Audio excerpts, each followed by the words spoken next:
Sudah dibuka kembali, simak prosedur resmi pendaftaran TKW dan TKI Taiwan, cukup 3 langkah saja.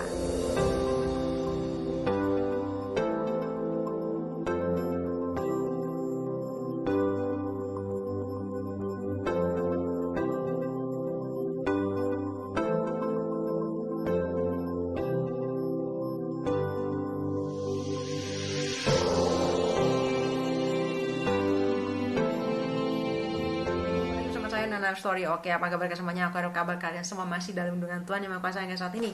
Seperti biasa, kali ini saya akan memberikan sebuah informasi baru, berita terbaru tentunya tentang seputar TKI yang ada di seluruh dunia. Oke, bagaimana kelengkapan berita selanjutnya? Kita langsung simak aja berita berikut ini. Perekrutan tenaga kerja wanita atau TKW Taiwan, sektor informal sudah mulai dibuka kembali setelah lama ditutup karena gonjang-ganjing aturan di kedua negara. Proses perekrutan PMI atau TKW Taiwan informal sudah mulai normal kembali, yang sebelumnya sempat mengalami penyetopan sebab terkendala pemberlakuan zero cost dan lainnya.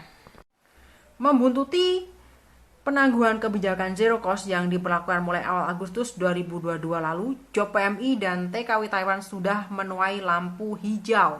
Kabar baik lain dari penghapusan zero cost ialah berdampak pada kenaikan gaji bagi TKI dan TKW sektor domestik kontrak baru. Nominal yang ditetapkan sekitar 20.000 NTD dolar atau 9.778.710 rupiah, yang sebelumnya hanya 17.000 NT dolar atau 8.311.903 dolar. Sebab berbagai faktor tersebut, semakin tinggi penawaran sponsor mengenai perekrutan TKW. Calon TKI dan TKW penempatan Taiwan dihimbau untuk berhati-hati dan cermat dalam memilih sponsor serta PT pemberangkatan. Lalu bagaimana prosedur pendaftaran TKI dan TKW Taiwan yang terpercaya? Untuk mendaftar jadi TKI, ada 3 langkah penting yang harus kalian lakukan dan ketahui agar tidak bingung dan akhirnya dibodohi sponsor. Yang pertama, daftar ke PJTKI atau P3MI atau PT. Pilihlah lembaga penyalur yang baik dan terpercaya. Banyak P3MI yang resmi dan jika melalui sponsor, jangan mudah tergiur dengan janji-janjinya. Minta penjelasan di PT mana kamu akan didaftarkan. Kemudian yang kedua, cek medikal.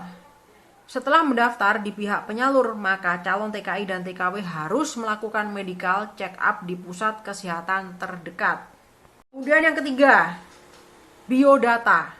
Setelah lulus cek medikal, calon TKI dan TKW akan diminta untuk mengisi biodata untuk dipromosikan ke pihak majikan oleh agensi. Prosesnya dari P3MI, pengiriman data ke agensi, lalu agensi mempromosikan ke para majikan. Jika majikan yang ada yang berminat dengan kamu, pihak agensi akan memberitahu P3MI dan akan memberitahukan kamu kalau kamu sudah dapat majikan. Perlu diingat bahwa masa tunggu promosi memiliki waktu yang berbeda-beda. Ada yang cepat karena sekali dipromoin disukai majikan. Ada pula yang membutuhkan waktu lama tergantung rezeki kamu. Kalian juga perlu hati-hati jika ada pihak PT atau sponsor yang menawarkan job secara cepat bahkan sampai mampu menjaminnya atau menjadikan job ready, karena prosedur yang benar adalah bio baru dicarikan job, bukan job duluan baru biodata. Hal ini tidak berlaku jika TKW dan TKI menggunakan jalur calling visa sebab memang sudah beda prosedur. Oke. Ini berita datang dari negeri Formosa juga, dari Taiwan ya guys ya. Jadi selamat atas dibukanya kembali perekrutan kerja atau pengiriman kembali TKI TKW dari Indonesia ke Taiwan ya.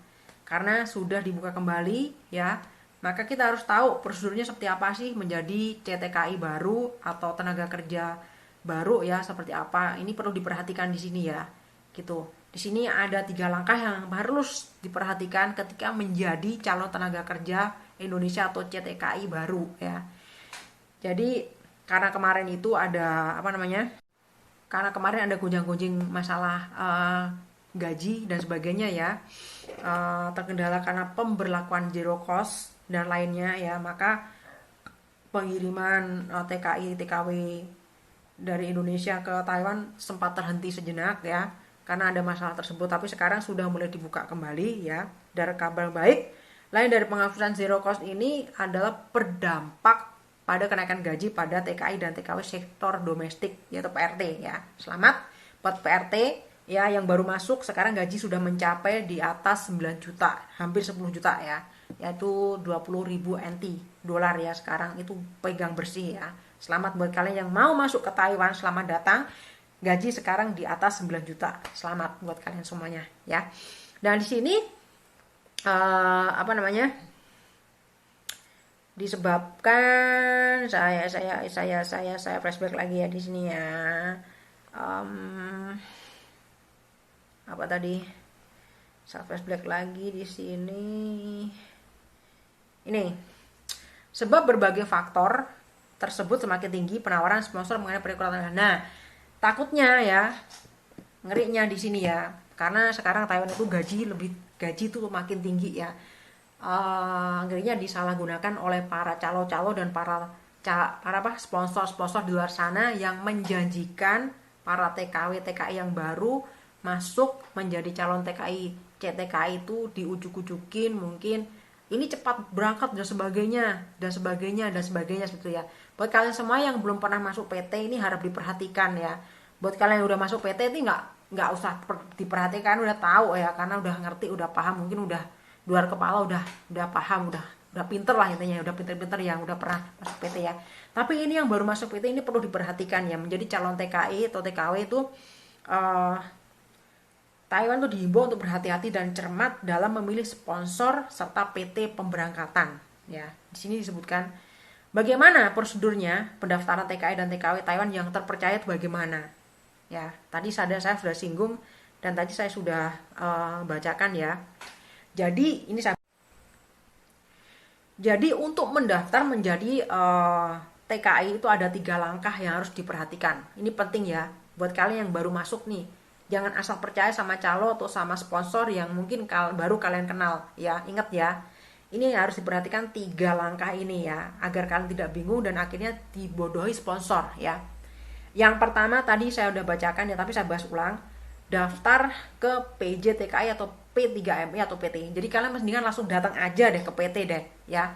Misalkan kalian punya saudara yang pernah masuk PTA misalkan ya cobalah kalian masuk PTA yang terpercaya gitu kan, langsung ngomong sama ownernya atau sama yang ngurusin di bidang itu ya, langsung bilang untuk daftar ya. Kemudian daftar di situ ya, pilih lembaga penyalur yang baik dan terpercaya tentunya. Sekarang banyak PT ya, mungkin sekarang juga banyak PT baru yang baru bangun dan sebagainya, yang mungkin PT kecil dan sebagainya ya gitu. Kalian harus hati-hati, harus lebih jeli memilih PT ya. Dan banyak P3Mi yang resmi, dan jika melalui sponsor itu jangan mudah tergiur dengan janji-janjinya ya. Jadi kalau kalian misalkan nggak mau datang ke PT, ketika ada sponsor datang nawarin, jangan mudah percaya ya. Minta penjelasan di PT mana kamu akan didaftarkan. Harus lebih pinter ya, jangan langsung percaya aja, Pak saya mau masuk PT, sponsornya bilang oke, ini cepat, kamu harus bayar sekian, nanti ini nggak nyampe sekian bulan kamu pasti akan berangkat, kamu harus pasti ini. Gak seperti itu konsepnya ya, karena kamu baru masuk ya. Kamu harus pinter, harus banyak tanya. Nah makanya itu kalau perlu kamu ikut datang ke PT-nya aja kalau pengen tahu seperti itu gitu ya. Jadi itu lebih terpercaya dan lebih afdol lagi seperti itu ya. Kamu harus tahu di PT mana kamu akan didaftarkan. Minta bukti atau minta data yang jelas, PT apa, alamatnya di mana, nomor teleponnya berapa, terus gimana kamu harus tanya secara detail seperti itu ya. Kemudian yang kedua, setelah kamu daftar ya, kamu udah didaftar ya, kamu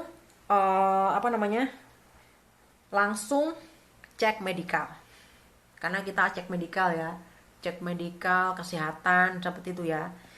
Setelah mendaftar di pihak penyalur, maka calon TKI dan TK harus melakukan medical check up di pusat kesehatan terdekat.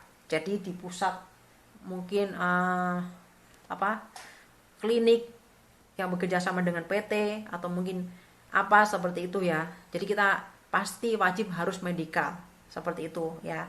Nah, kemudian setelah medical yang ketiga ya, setelah lulus check up medical ya, cek medical ya, calon TKI dan TKW akan diminta untuk mengisi biodata ya, untuk dipromosikan kepada pihak majikan oleh agensi ya. Jadi tahapnya pertama kalian datang ke PT atau mungkin lewat calo, tapi harus terpercaya PT-nya ya. Kemudian yang kedua medical dulu ya. Medical kalau udah sehat, udah fit, baru biodata. Jadi baru data-data kalian itu diminta nama, mungkin persyaratan yang lain ya, ada KTP, mungkin ada ijazah, mungkin ada surat apa, kakak dan sebagainya. Itu semuanya dimintain ya. Jadi itu mengisi biodata untuk dipromosikan kepada pihak majikan oleh agensi. Jadi langsung hubungannya sama agensi dan. Nah, kemudian prosesnya dari P3MI mengirimkan data ke agensi ya. Lalu agensi mempromosikan ke para majikan. Nah, kalau udah data udah oke, semuanya udah oke, kemudian itu dipromosikan ke agensi langsung ke Taiwan ya. Jadi pihak kantor itu langsung mempromosikan ke Taiwan, kemudian langsung dihubungkan ke agensi, kemudian langsung dipasarkan di majikan. Seperti itu ya. Nah, jika majikan ada yang berminat dengan kamu, pihak agensi akan memberitahu P3MI. Jadi pihak agensi akan langsung kontak PT ya, dan akan memberitahu kamu kalau kamu sudah dapat majikan. Jadi langsung otomatis kalau misalkan kamu agensi udah mau promosiin ke majikan, kemudian majikan aku suka sama si A. Nah, langsung agensi langsung kontak ke PT, kemudian bilang si A ini langsung diproses karena ini udah ada yang mau. Nah, seperti itu. Berarti kamu udah dapat majikan kalau udah seperti itu ya.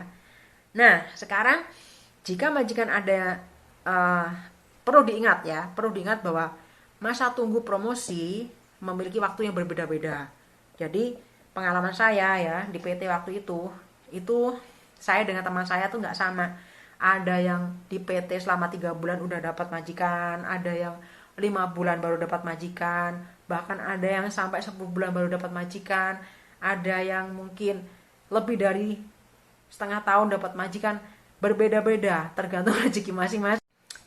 Ya, jadi tergantung rezeki masing-masing ya, gimana nantinya kita dapat majikan cepat atau kurang cepat, intinya seperti itu.